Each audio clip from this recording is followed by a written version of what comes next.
11 Security Forces Group Commander. Sir, I recognize the fact that from a COCOM perspective, you're not responsible for Mexico, since that falls under Northcom, but obviously, being the fact that you're primarily responsible for, you're responsible for obviously Central South America, as you articulated. Could you give us your perspective, obviously, with the events in, dealing with Mexico, especially with the U.S.-Mexican border specifically, over the course of last year, and obviously any thoughts that you would have for us as obviously members of the military as we deal with some of the trafficking and other issues there?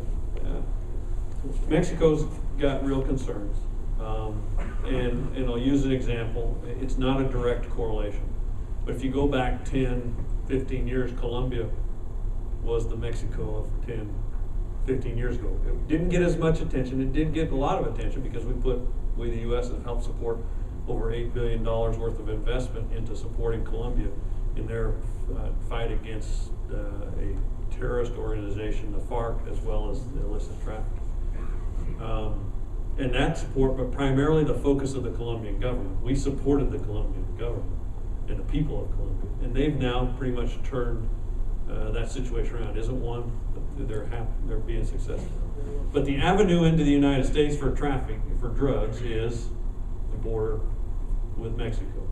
And to give you an idea, there's roughly about 1,000 metric tons of cocaine that comes through our border every year.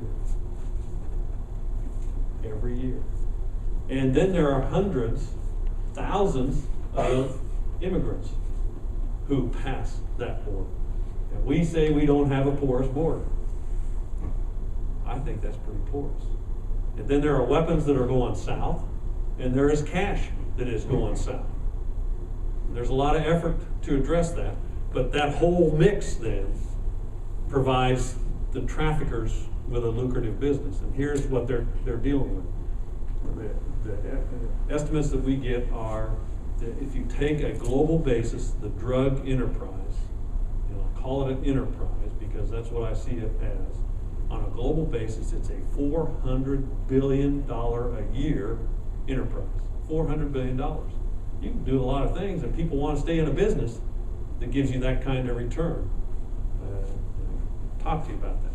So as a result of that, they're fighting for territory to move goods across the border. And what's frightening to me is they're way out gunning and way out equipping the police. They have capacity that you from a security forces would love to have.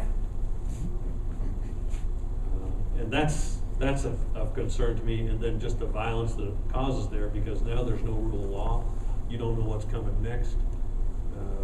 And so it's a really, really difficult thing. We are working very closely with Mexico. Northern Command is, in fact, the relations between Mexico Armed Forces and U.S. Armed Forces are as good as they've been in 100 years and growing. The Mexican government and their Army and Navy are really focused on addressing this issue, but it's going to take them time. And this, so that we all understand this is not a traditional military mission.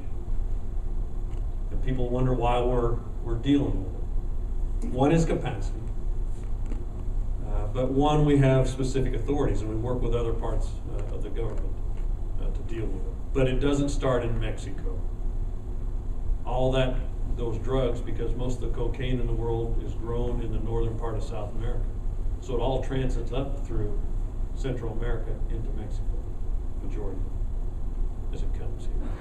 So that's a reason that we look to the south, and we've got a very good connection with Northcom. There won't be a border there. We don't see it as a border.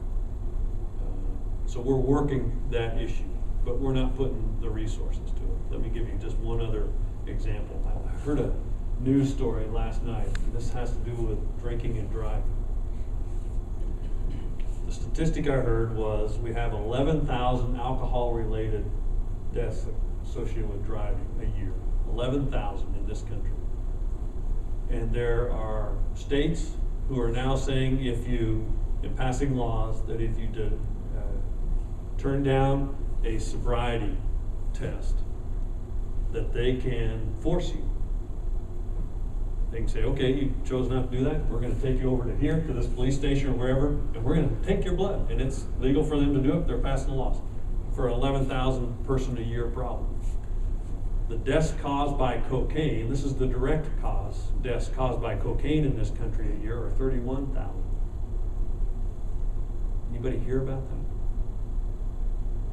If you then take the violence that's happening in Mexico and other places, and you go into some of our cities, I would argue that the real toll of drugs within our society is much bigger than that. But we don't see it as a problem for us.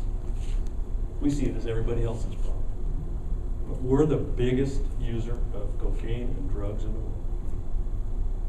So that's the other part of this. This is a multifaceted issue, and there's not one solution to it, and the military's not going to solve it. We're going to support other government agencies.